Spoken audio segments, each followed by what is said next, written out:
Surfshark.com/Myers or use my code Myers at checkout and you'll get 4 extra months with your subscription. We also offer a 30-day full refund guarantee, so you literally have nothing to lose, okay? Go to Surfshark.com/Myers and start protecting yourself today. Okay, back to the show.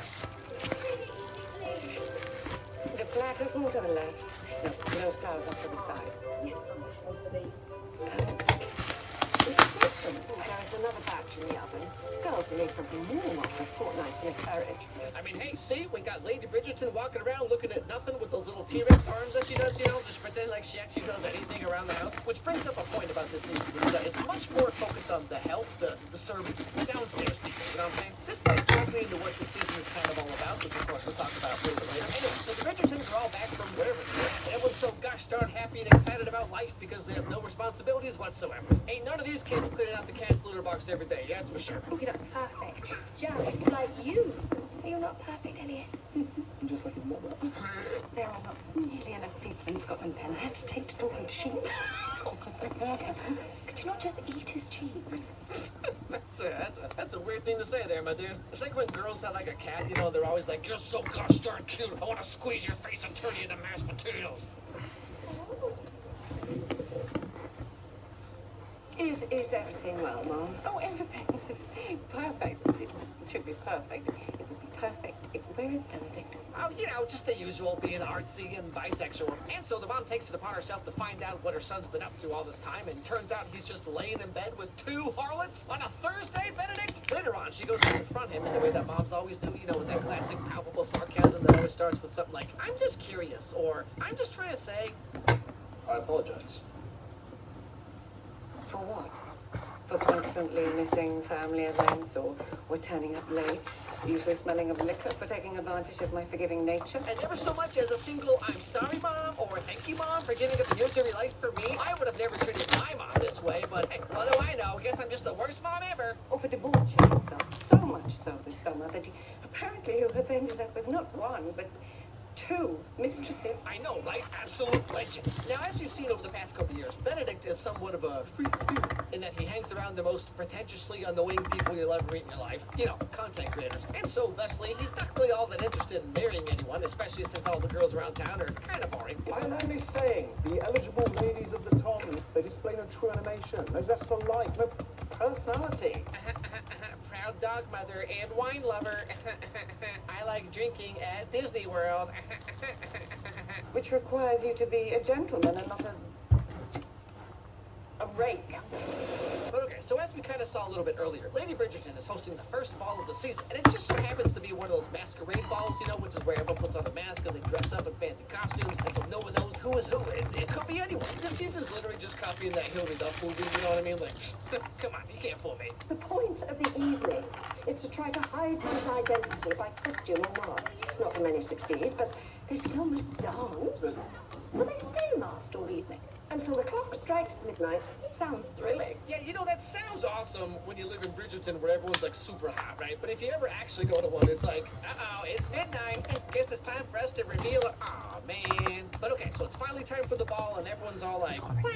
Now here's where we meet a certain special little someone whose name we don't know yet. A new girl shows up to the ball wearing a silver whatever this is and shoes that are totally, definitely time appropriate, you know, with stiletto heels from the 1950s. Anyway, so she just kind of wanders around aimlessly at this ball and then what do you know? She catches the eye of a certain Benedict Bridgerton, of all people. Did I trouble you for the next dance?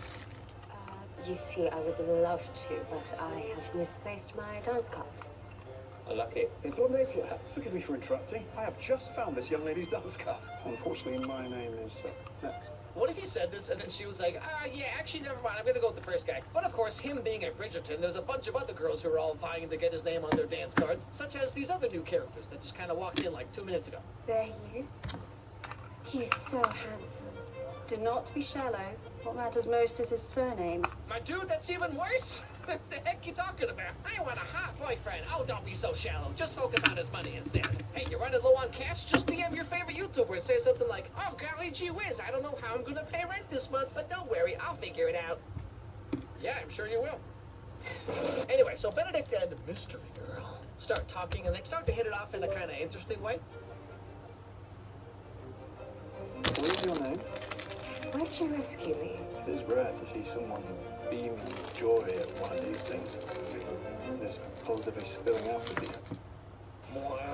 But she doesn't want to dance for some reason, so Benedict enacts Plan B and takes her upstairs and out of the ballroom so they can have some alone time and talk about all kinds of deep, interesting topics, like whatever the heck this is all about.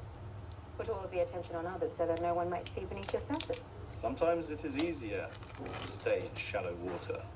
Warmer, more pleasant. Because I peed in it. It is a spectacular night. You're not like the other young ladies, you know. No. You did not just toss out the "you're not like other girls" line. No, come on, man. You're not like other girls. You're way worse. But yeah, so they get to talking about things and stuff, I assume. And then this girl, like, totally changes his entire world paradigm in, like, 4 seconds. You must remember that those young ladies have spent their entire lives preparing for the pursuit. Hundreds of hours acquiring their accomplishments. Endless fit. Look! Yeah, if there was a... If... I don't know if Netflix has ever compelled us into watching one of their shows more than Bridgerton Season 4. Like, oh my goodness, what is this app? Explain a true animation. No zest for life. 2 mistresses. I know. Heck, you talking about? Well, Benedict teaches her how to waltz, but then the bell strikes midnight, which means it's time to take off the mask and reveal everyone's identity. Oh, whoops. However, this girl, like, really does not want to do that, so she kisses Benedict and runs off, leaving him with a single glove. Lord knows what he's gonna do with that. Also, I love the part where everyone takes their masks off, and then they're all like this. That is Lady Whistledown. Go and make it known that there is a diamond here tonight. Mrs. Bridgerton, Miss Rosamund Lee, I am pleased to make your acquaintance. As if you couldn't tell this was Penelope. I mean, come on, guys. Like, trust me, I'm picking up what she's putting down, okay? You know what I'm saying? But, like, let's be real here. I thought you were Daphne Bridgerton this whole time. Anyway, so Benedict is completely enthralled by this mystery girl. She's smart, she's solid, she's shenanigans, she knows the entire Pokemon by heart. I mean, where else gonna find a girl like that? So he spends the next several days trying to, like, remember exactly what she looked like.